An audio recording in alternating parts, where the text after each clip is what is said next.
നമസ്കാരം പ്രിയ പ്രേക്ഷകർക്ക് ജനറൽ ലൈഫിലേക്ക് സ്വാഗതം.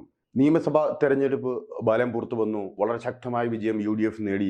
മുഖ്യമന്ത്രി സ്ഥാനാർത്ഥിത്വം സംബന്ധിച്ച ചർച്ചകളിലേക്ക് ഇപ്പോൾ UDF കടന്നിരിക്കുകയാണ്. വളരെ ധൃതി പിടിച്ച ചർച്ചകളാണ് മുഖ്യമന്ത്രി സ്ഥാനാർത്ഥിത്വം സംബന്ധിച്ചിപ്പോൾ നടക്കുന്നത്.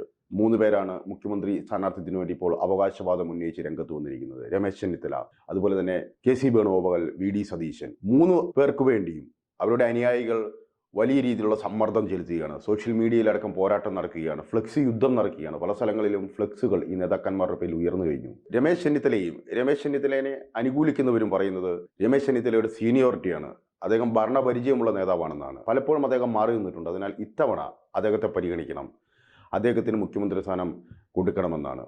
VD സതീശൻ അനുകൂലിക്കുന്ന ആളുകൾ പറയുന്നത് പണിയെടുത്തവൻ പട നയിക്കട്ടെ എന്നാണ്. അതായത് VD സതീശനാണ് ഇത്തവണ കേരളത്തിൽ ഈ വലിയൊരു വിജയം നേടുന്നത്. അതിന്റെ പിന്നിൽ പ്രവർത്തിച്ച ശക്തമായ കാര്യങ്ങൾ VD സതീശന്റെ ആയിരുന്നു. ഈ വിജയം VD സതീശൻ അവകാശപ്പെട്ടതാണ്. അതിനാൽ തീർച്ചയായും VD സതീശൻ മുഖ്യമന്ത്രിയാവണമെന്നാണ്. KC വേണുഗോപാലിനെ പിന്തുണയ്ക്കുന്നവർ പറയുന്നത് KC വേണുഗോപാലിന്റെ സീനിയോറിറ്റിയും അതുപോലെ തന്നെ ഈ കോൺഗ്രസ് വിജയത്തിന് ചുക്കാൻ പിടിച്ചത് KC വേണുഗോപാലാണ് എന്നാണ്. അതായത് ഒരു മണ്ഡലത്തിൽ തന്നെ 3-4 സ്ഥാനാർത്ഥികൾ ലിസ്റ്റ് കൈമാറിയപ്പോൾ അതിൽ വിജയ സാധ്യതയുള്ള സ്ഥാനാർത്ഥികളെ പ്രത്യേക ടീമിനെ വെച്ച് അന്വേഷിപ്പിച്ച് കണ്ടുപിടിച്ച് ഈ 100 സീറ്റ് മേടിക്കുവാൻ കോൺഗ്രസിനെ പ്രാപ്തമാക്കിയത് അല്ലെങ്കിൽ UDFനെ പ്രാപ്തമാക്കിയത് KC വേണുഗോപാലാണ്. അതുപോലെ തന്നെ KC വേണുഗോപാൽ പ്രചരണത്തിലടക്കം വളരെ സജീവമായിരുന്നു. അതിനാൽ KC വേണുഗോപാലിന് സീറ്റ് കൊടുക്കണമെന്നാണ്. എന്തായാലും ഇത്തരത്തിൽ വളരെ വലിയ രീതിയിൽ 3 നേതാക്കന്മാർക്കും വേണ്ടി അണികൾ വാദിച്ചുകൊണ്ടിരിക്കുമ്പോഴുള്ള AICC നേതൃത്വം കേരളത്തിലെത്തിയിരിക്കുന്നു എന്ന വാർത്തയാണ് പുറത്തു വരുന്നത്. കേരളത്തിലെത്തിയിരിക്കുന്ന നേതൃത്വം MLA-മാരുടെ അടുത്തുനിന്ന് അഭിപ്രായം തേടിയായിരിക്കും അടുത്ത മുഖ്യമന്ത്രിയെ തീരുമാനിക്കുക. കോൺഗ്രസ്സിൽ ഒരു സംവിധാനമുണ്ട്. തിരഞ്ഞെടുക്കപ്പെട്ട MLA-മാർ ഈ MLA-മാരോട് അഭിപ്രായം തേടും ഹൈക്കമാൻഡ്. ഈ MLA-മാരോട് അഭിപ്രായം തേടുമ്പോൾ കൂടുതൽ MLA-മാർ ആരെ പിന്തുണയ്ക്കുന്നുവോ അദ്ദേഹത്തെയാണ് മുഖ്യമന്ത്രിയാക്കി തിരഞ്ഞെടുക്കാറ്.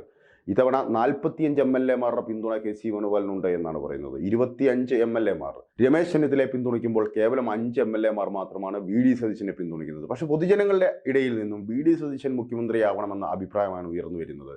VD സതീശൻ MLA-മാരുടെ മാത്രം, അത് VD സതീശൻ മാത്രമല്ല രമേശ് ചെന്നിത്തലയും പറഞ്ഞു കഴിഞ്ഞു, MLA-മാരുടെ മാത്രം പിന്തുണ ആസ്പദമാക്കി ആവരുത് മുഖ്യമന്ത്രി തെരഞ്ഞെടുപ്പ് എന്നാണ് പറഞ്ഞത്. അതിനിടയ്ക്ക് ഒരു കർശനമായ ഉപാധി VD സതീശൻ വെച്ചു വന്ന വാർത്തകളാണ് പുറത്തു വരുന്നത്. ഇന്ന് AICC സംഘം കേരളത്തിലെത്തും. MLA-മാരുമായി അവർ അഭിപ്രായം ചോദിക്കും. MLA-മാരോട് അഭിപ്രായം ചോദിക്കുമ്പോൾ ഓരോ MLA-മാരെയും പ്രത്യേകം വിളിച്ച് പ്രത്യേകം കാണണമെന്ന നിർദ്ദേശമാണ്, അല്ലെങ്കിൽ അത്തരമൊരു നിബന്ധനയാണ് VD സതീശൻ വെച്ചിരിക്കുന്നത്. അത് മാത്രമല്ല, ദീപ്ദാസ് മുൻഷി, നമുക്കറിയാം 3 AICC നിരീക്ഷകരാണ്. ദീപ്ദാസ് മുൻഷി നിലവിൽ കേരളത്തിലുണ്ട്. വീണ്ടും അജയ് മാക്കനും മുകുൾ വാക്സിനിക്കുമാണ് വരുന്നത്. അതിൽ ദീപ്ദാസ് മുൻഷി MLA-മാരുമായിട്ട് സംസാരിക്കാൻ പാടില്ല എന്നതാണ് VD സതീശൻ വെച്ച നിബന്ധന എന്നാണ് പുറത്തു വരുന്ന റിപ്പോർട്ടുകൾ. KC വേണുഗോപാലുമായി ഹൈക്കമാൻഡുമായി വളരെ അടുപ്പമുള്ള വ്യക്തിയാണ് ദീപ്ദാസ് മുൻഷി. KC വേണുഗോപാലിന് അനുകൂലമായിട്ടുള്ളൊരു സമീപനം സ്വീകരിക്കുമെന്ന് ഭയം കൊണ്ടാവാം, അല്ലെങ്കിൽ അത് തിരിച്ചറിഞ്ഞാവാം VD സതീശൻ അത്തരമൊരു നിബന്ധന വെച്ചിരിക്കുന്നത് എന്നാണ് പുറത്തു വരുന്ന റിപ്പോർട്ടുകൾ. എന്തായാലും MLA-മാരെ പ്രത്യേകം കണ്ടിട്ടുണ്ടെങ്കിൽ, ഗ്രൂപ്പായിട്ട് കാണാതെ പ്രത്യേകം കണ്ട് അവരുടെ അഭിപ്രായം ആരാഞ്ഞിട്ടുണ്ടെങ്കിൽ തനിക്ക് അനുകൂലമായി MLA-മാർ സംസാരിക്കുമെന്നാണ് സതീശൻ്റെ ആത്മവിശ്വാസം. എന്തായാലും നമുക്ക് കാത്തിരുന്ന് തന്നെ കാണാം. ഇന്നല്ലെങ്കിൽ നാളെ കോൺഗ്രസ് മുഖ്യമന്ത്രി സംബന്ധിച്ച പ്രഖ്യാപനം ഹൈക്കമാൻഡ് നേതൃത്വത്തിൽ ഉണ്ടാവുമെന്ന വാർത്തകളാണ് പുറത്തു വരുന്നത്. നിലവിലെ സാഹചര്യത്തിൽ MLA-മാർ അഭിപ്രായം തേടുക മാത്രമാണ് ചെയ്യുന്നതെങ്കിൽ അതിൻ്റെ ആനുകൂല്യം കിട്ടുക KC വേണുഗോപാലിനാണ് എന്നാണ് വാർത്തകൾ. പക്ഷേ അതല്ല, VD സതീശൻ വരണമെന്ന് വളരെ വലിയ രീതിയിലുള്ള മുറവിളി കൂട്ടുന്നുണ്ട്. രാഹുൽ ഗാന്ധിക്കും അതുപോലെ തന്നെ മറ്റ് കോൺഗ്രസ് നേതാക്കന്മാരെയൊക്കെ പോസ്റ്റുകൾക്ക് കീഴെ VD സതീശനായി മുറവിളി ഉയരുകയാണ്. അതിനാൽ തന്നെ VD സതീശനും ചാൻസ് ഉണ്ട്. അതുപോലെ തന്നെ രമേശ് ചെന്നിത്തല, ഒരുപക്ഷെ KC വേണുഗോപാൽ മാറി നിൽക്കേണ്ട ഒരു സാഹചര്യം വന്നാൽ KC വേണുഗോപാൽ രമേശ് ചെന്നിത്തലയെ പിന്തുണയ്ക്കുമെന്ന വാർത്തകളും പുറത്തു വരുന്നത്. എന്തായാലും കാത്തിരുന്ന് തന്നെ കാണാം. ഏതാനും മണിക്കൂറുകൾക്കുള്ളിൽ ഇത് സംബന്ധിച്ച പ്രഖ്യാപനം ഉണ്ടാവുമെന്ന് തന്നെയാണ് കരുതുന്നത്.